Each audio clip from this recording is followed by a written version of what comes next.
Muy buenos días a todos, bienvenidos en este día lunes. ¿Creer o no creer? Ese será siempre el dilema en la vida de cada uno de nosotros. Y esa es una decisión, pues, que está también en usted y en mí. Unos creerán sin pruebas, otros no creerán sin pruebas. Unos creerán con pruebas y otros no van a creer aún con las pruebas frente a ellos. Pero ¿por qué creemos nosotros? Quiero que me acompañen a orar antes del estudio de hoy. Amado Dios, que sus moradas están en las alturas de los cielos, santificado y glorificado sea su nombre. Como siempre, Señor, llegamos ante su altar pidiendo el perdón de nuestros pecados, dándole las gracias por permitirnos ver la luz de un nuevo día. Gracias por este fin de semana de descanso, el Santo Sábado, el domingo que lo dedicamos para hacer nuestros quehaceres, Señor, para preparar e iniciar nuestra semana a la perfección, nuestra semana de trabajo y de diferentes actividades, trabajo dentro de casa como fuera de ella. Pedimos su dirección para el estudio de este día. En su Hijo amado, nuestro Señor Jesucristo, le rogamos. Amén. Muy bien. Señales o milagros que indican el camino es el tema de esta semana. Y desde mucho antes o más bien nos han contado, incluso hemos leído los milagros que Jesús realizó durante su ministerio acá en la tierra. Muchos creyeron por los milagros de Jesús y por eso Juan los registró en su evangelio. Pero hay un detalle y es que los milagros no son exclusivos de Jesús. También Satanás tiene el poder para hacer milagros y únicamente con la ayuda del Espíritu Santo vamos a poder discernir de dónde viene el milagro. Si viene de Dios, de parte de nuestro Dios, o si viene de parte del enemigo, es decir, de parte de Satanás. El texto bíblico para hoy está en San Juan, el capítulo 4, los versos del 46 al 54, y estudiaremos acerca de otra señal que Jesús realizó. Vamos a leer. Nos dice el verso 46, vino pues Jesús otra vez a Caná de Galilea, donde había hecho el vino del agua. Y había en Capernaum uno del rey cuyo hijo estaba enfermo. Como oyó que Jesús venía de Judea a Galilea, fue a él y rogábale que descendiese y sanase a su hijo, porque se comenzaba a morir. Entonces Jesús le dijo, si no viereis señales y milagros, no creeréis. El, el, el rey le dijo, Señor, desciende antes que mi hijo muera.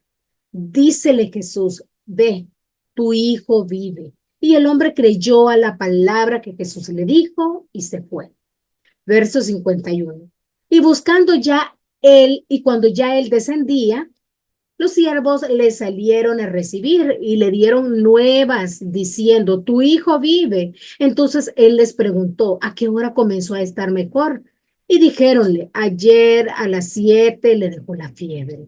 El padre entonces entendió que aquella hora era cuando Jesús le dijo, tu hijo vive. Y creyó él y toda su casa. Esta segunda señal volvió a Jesús a hacer cuando vino de Judea hasta Galilea. Profundicemos en lo que acabamos de leer.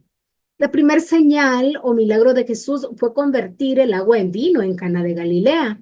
Después de eso, Jesús se fue a Capernaum junto a su familia y los discípulos y pasaron muchos días allí. Luego fue a Jerusalén y Juan 2:23 dice que muchos creyeron viendo las señales que él hacía. Ahora, Jesús regresa de Caná de Galilea y se encuentra con amigos que ya habían sido testigos del poder divino que obraba mediante él cuando realizó el primer milagro o señal. Y el versículo 46 menciona que había en Capernaum uno del rey cuyo hijo estaba enfermo. Jesús estaba en Galilea y antes, aproximadamente hace un año, había ido a Capernaum, que estaba a unos 25 kilómetros de distancia. Sin embargo, Juan no registra alguna señal que hiciera Jesús en Capernaum, pero este oficial del rey tenía a su hijo a punto de morir. Y en el verso 47 leímos que vino a Jesús cuando oyó que venía a Galilea y le rogó que fuera a Capernaum y sanase a su hijo. Esta es la primera vez que alguien viene a Jesús y le hace un pedido directo de curación. Jesús ya había hecho milagros, pero este es el primer pedido directo que le hiciera una persona. Y este oficial del rey le rogó en dos ocasiones, el verso 47 y 49, allí aparece registrado. Dice el deseado de todas las gentes en las páginas 167 y 168, que Jesús ya conocía su pesar antes de que el oficial saliese de su casa. El Salvador había visto su aflicción, pero también sabía que el padre del niño, en su fuero íntimo, se había impuesto ciertas condiciones para creer en Jesús. A menos que se le concediese lo que iba a pedirle, no le recibiría como el Mesías. Y aquí viene algo interesante, y es la respuesta de Jesús a este pobre padre atormentado, afligido, agobiado. Jesús le dijo, si no viereis señales y milagros, no creeréis. A pesar de todas las señales y milagros que Jesús había hecho, este hombre había dicho que iba a creer en él solamente si lo cumplía lo que le estaba solicitando. Algo de fe tenía. Y por eso Jesús le respondió de esa manera. Y aquí hay una lección para usted y para mí. ¿Cuántas veces hemos hecho promesas a Dios nosotros? Muchísimas veces. Sea porque Dios nos haga un milagro de sanación o nos resuelva un problema que tenemos.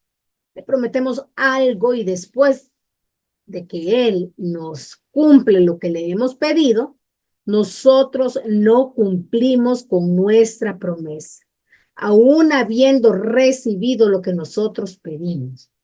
¿Cuánta pena sentirá Jesús cuando actuamos de esa manera?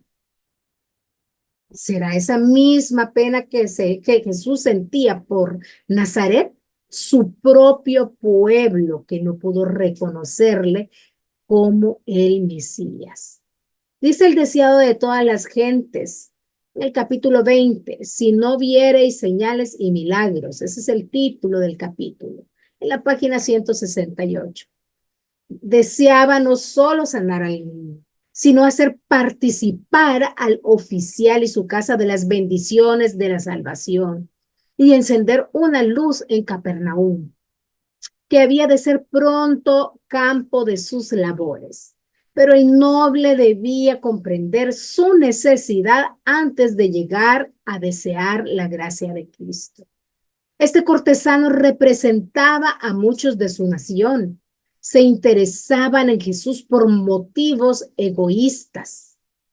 Esperaban recibir algún beneficio especial de su poder y hacían depender su fe de la obtención de ese favor temporal, pero ignoraban su enfermedad espiritual y no veían su necesidad de gracia divina. Y es que Jesús siempre saca ganancia en todo lo que hace. Le hizo ver al oficial los motivos egoístas por los que había ido a buscarlo, y el oficial comprendió que su duda podría costar la vida de su hijo. Y por eso le suplicó la segunda vez que fuera a su casa antes que su hijo muriera. Su fe se aferró a Jesús y prevaleció esa fe. Y dice la página 169, el Salvador no puede apartarse del alma que se aferra a él invocando su gran necesidad. Ve, le dijo, tu hijo vive. El noble salió de la presencia de Jesús con una paz y un gozo que nunca había conocido antes. No solo creía que su hijo sanaría, sino que con firme confianza creía en Cristo como su redentor. Esto se confirma en los versículos 51 y 52, cuando el oficial desciende de Capernaum y llega hasta el siguiente día. Volvió con esa paz que solamente encontramos en Jesús. Y el versículo 53 encontramos lo que Jesús busca siempre. Y creyó él y toda su casa. Como dije antes, Jesús siempre saca ganancia en todo lo que hace.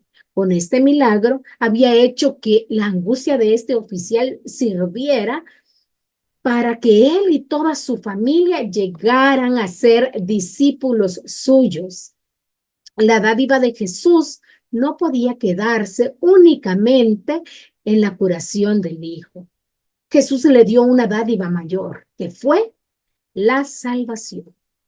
Le dio más de lo que le había pedido. Jesús conoce nuestros corazones y cuando nosotros venimos a Él con muchísima fe, creyendo que Él hará, entonces Jesús nos dará siempre más de lo que le hemos pedido. Finalizo con lo que dice la página 170 de El deseado de todas las gentes.